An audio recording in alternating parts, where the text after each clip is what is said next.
Philip, today you tried out something new with the visor. Is that something that you kind of want to do during the season? I just having a little fun today. Coach Lynn called it a spirited practice. You really like that. Did you get the sense of that too? Yeah, I thought so. I mean, I think we all know the off season's winding down, and you're going to have be away for 5-6 weeks. So I thought the energy's been good all off season, but it was a little more juice today, which was fun. So what do you do at this point in your career to improve? You've been through the same thing. Is it more video, more studying, more nutrition? Yeah, I mean, I think you're constantly trying to find little tweaks to your routine. In many ways, you do the same, but you're always trying to find tweaks to get better. Whether it be any of the things you mentioned, from a preparation standpoint, from a training standpoint, eating standpoint, all that stuff. So, it's the fine details, as we know. I mean, it's the difference in, winning the whole deal or the difference in missing the postseason is really not that much. You look at the Kansas City New England game. You talk about not that it's that one play, but you talk about 6 inches, right, from onside or being offsides, and that whole thing's different. Among other plays, obviously, in our game. I mean, in every game, all throughout the league, all year long, the margin of from winning and losing is small.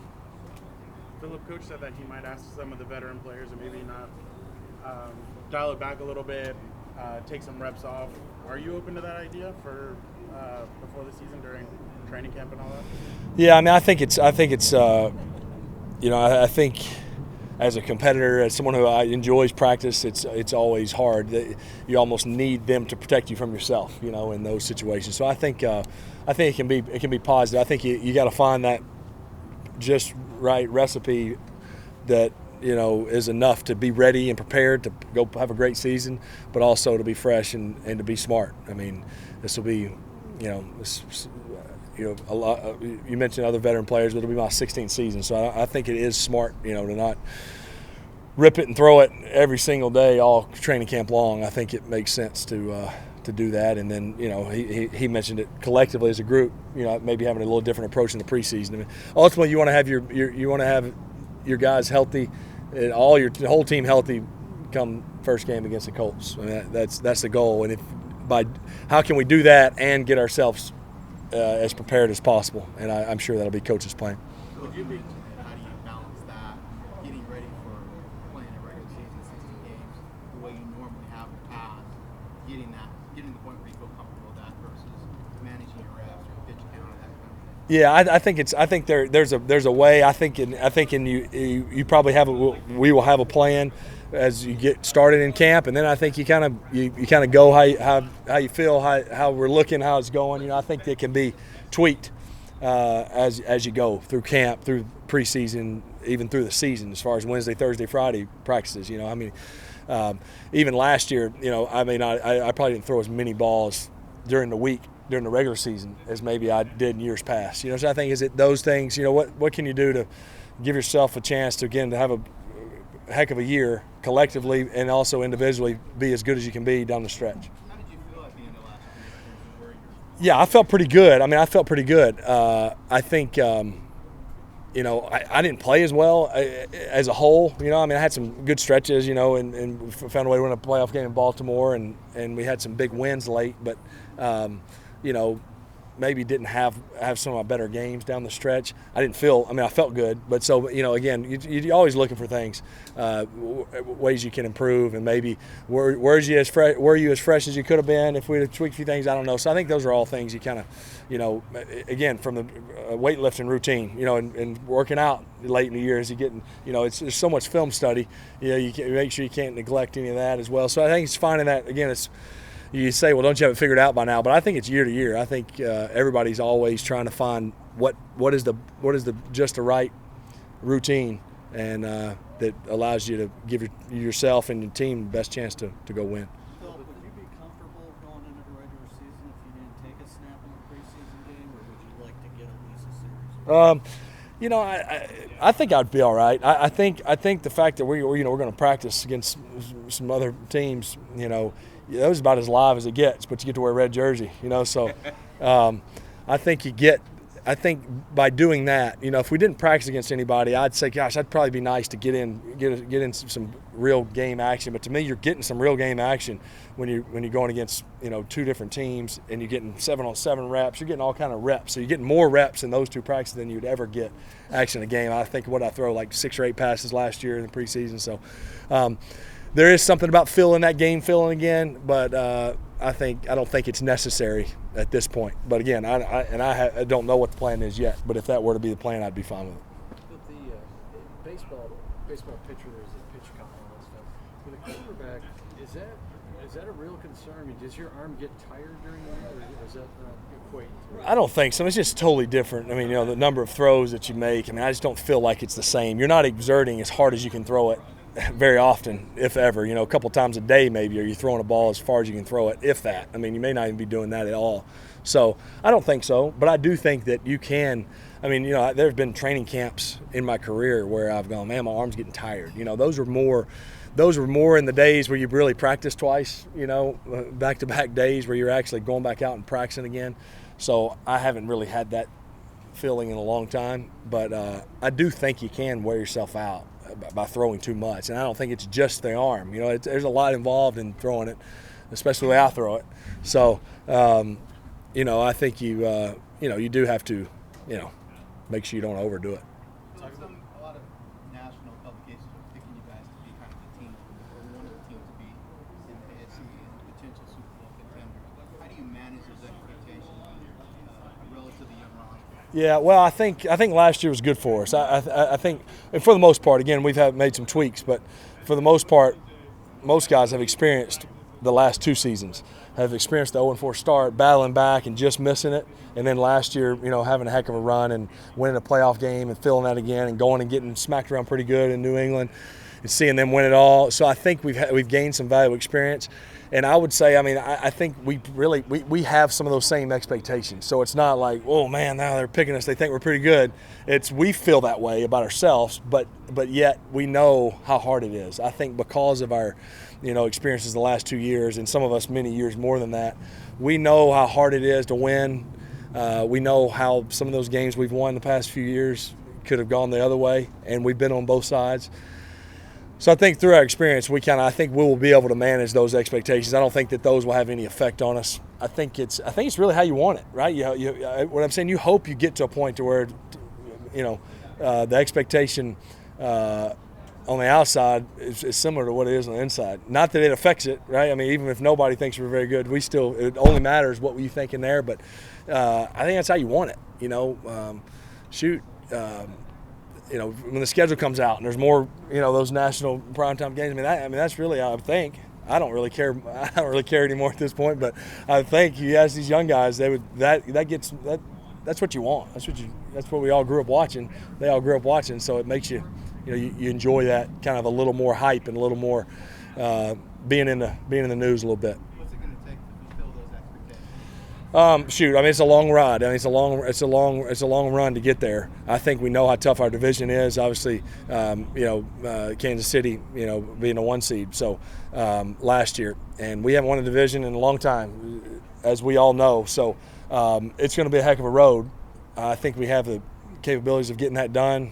And again, like we know, that's why they play the game, play the season. We'll find out. But we have the right makeup, I think, physically. And then I think mentally, but I think you got to recreate it mentally both from a football standpoint and how you prepare in that, and then recreate it from a camaraderie standpoint. We got a good group, but it doesn't just pick up where we left off. We got to recreate that bond and love and fight that you have for one another and with one another. And you know, I think it's been a productive off season. Now you take a break and then you come back, you know, and you got to really start over. I've always felt like training camps this time is good. You build some foundational stuff, you get around the guys, you enjoy it.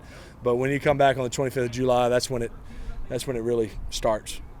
Has this group been good about turning the page, and last year was last year, but I think so, because last year we all ended with sick at our stomachs, you know, because of the way it ended. So I think that's probably more of, we don't know what it feels like, but if you've won it all, how are you going to turn the page and go? So because whenever there's only one team happy at the end, and so, you know, we ended disappointed And so I think it was just enough to taste it again and be excited and fired up about it, but also go, hey, well, how are we going to take that next step? And then let's not worry about that step. How are we going to get to that step again? We got to make sure we don't, again, to me, it's don't forget how hard it is to get there. It's quickly we can jump to that New England divisional game and talk about it. But it was a long road to get to that game, and we got to make sure we know the work it's going to take and how hard it's going to be and work one day at a time. Looking ahead to training camp, you talk about you're a guy that loves practice. How much are you looking forward to the challenge of facing what many predict to be one of the best defenses in the NFL just in practice? Yeah, it's great. I mean, I think the more, you hope there's some back and forth, right? You really hope that, of course, we want to get after them every day in practice, and they want to get after us, but you really hope it's not too lopsided. You hope that there's some back and forth. They have a couple good plays, then we make a play, and it's a lot of good versus good. So I think we make each other better. We compete. We get after one another, but it's good when you got our tackles having to block these guys and our linemen, and you got skill players both covering and trying to get open, all those things. It makes you better. I think the cool thing too about our guys is they all interact. It's not just go out there and practice. It's, hey, what did you do here? And I felt you do this. There's a lot of helping kind of cross work that's really good. Philip, the Oakland Raiders got selected for Hard Knocks. Do you ever check that out? A division rival. Do you think you might check it out? Yeah, I mean, I've seen bits and pieces, but yeah, I mean, I don't. It's not a must view for me. Philip, obviously with Tyrell going to Oakland, and you have 3 guys with the experience, but there's a lot of young guys here, and some of you have been around, like Justin Liggins over the years, Taylor Scott, Jeremy Davidson, Cantrell. How do you build that more trust? Like, you've been around them and everything, but you've been having to deal with different wide receivers every year. Is there a secret to success, or is it just simply reps? I think it's reps, and I think it's been good this offseason to get some reps with those guys that I really haven't gotten many reps with in the past. And you think about it with Tyrell here and Travis, and then Mike coming on last year, and Keenan, obviously. Those are the main 4 guys, at least in practice, right, when it's even routes on there. Those who I've always thrown to.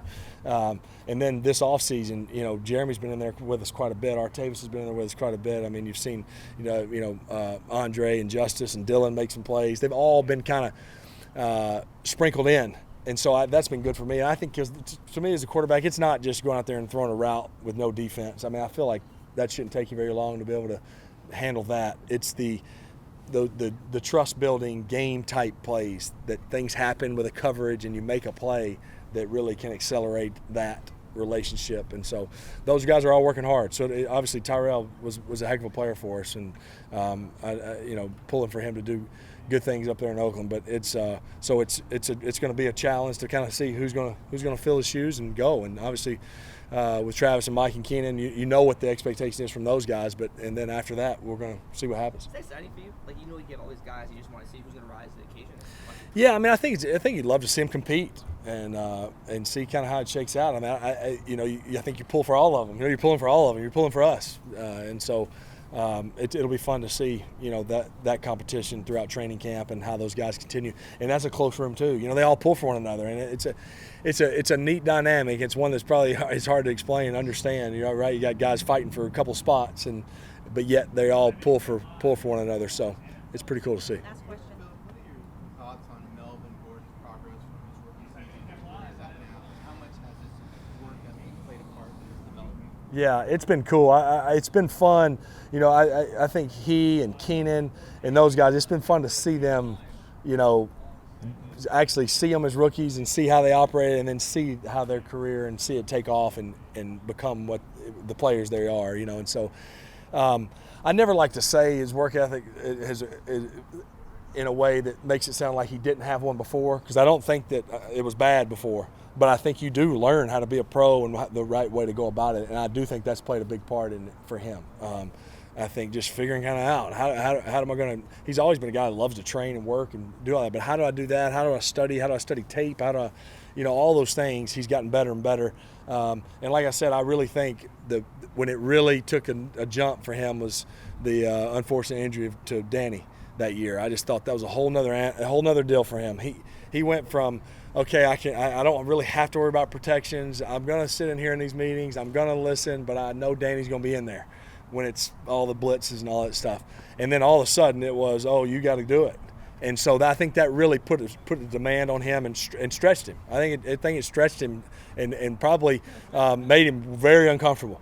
You know, really having to, like, you know, we're counting, we have to, you know, and then you see how what a great protector he is now, and how he takes pride in that. And you know, I see him all the time throughout the season when he's studying stuff, and he's studying, you know, blitz pickups and things like that. So it's been cool to see that part of his game. I think of him wanting to say, I can be on the field in every situation and run every route and do everything, even though we have a heck of a group of backs. I think him kind of taking that ownership has been big for him.